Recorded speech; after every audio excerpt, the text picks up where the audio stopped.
미국과 중국이 동시에 삼성전자에게 도움을 요청하면서 삼성전자의 고민이 깊어지고 있습니다. 반도체 공급난이 장기화될 것으로 예측되면서 자국의 반도체 생산 공장을 유치하기 위한 패권국의 청구서 같은 요청이 시작된 겁니다.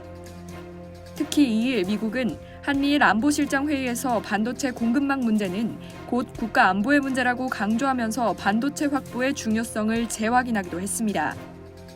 바로 다음 날에는 한미일 안보실장 회의를 겨냥한 듯 중국 푸젠성 샤먼에서 한중 외교장관 회담이 열렸는데요. 왕이 중국 외교부장은 회담 중 반도체 등 첨단 산업 분야에서 한국이 중국의 협력 파트너가 되길 바란다고 뜻을 내비쳤죠. 업계에서는 양국이 삼성전자의 대규모 투자를 요구할 가능성이 높다고 점치고 있습니다. 삼성은 현재 미국 텍사스, 뉴욕, 애리조나주에 약 19조 원 규모의 파운드리 투자 협상을 진행하고 있는데요. 일각에서는 추가 투자를 요구할 가능성도 있다고 보고 있습니다. 또 삼성전자는 중국 시안에 낸드 플래시 공장을 지어 운영하고 있는데요.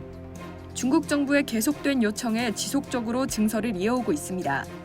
올해 상반기 생산 설비 투자도 낸드 플래시에 집중될 예정이라고 합니다.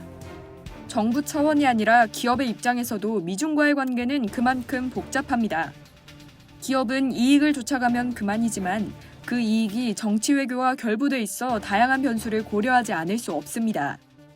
하지만 삼성전자가 미중의 요청을 받아들이고 증설에 집중한다고 해도 문제가 남습니다.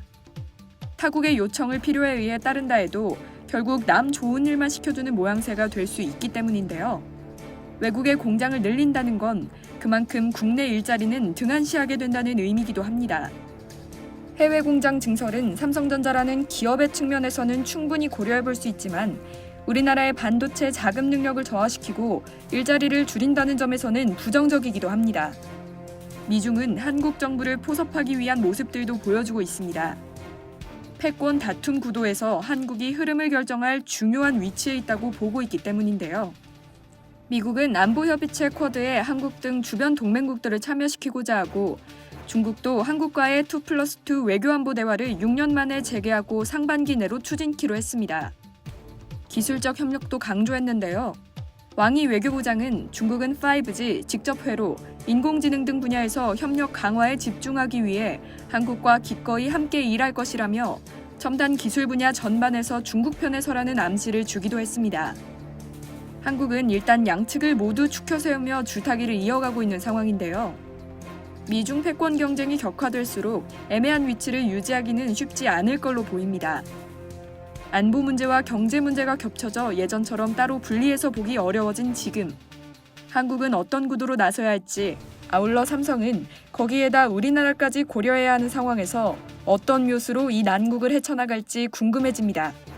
이상 여의도 튜브였습니다.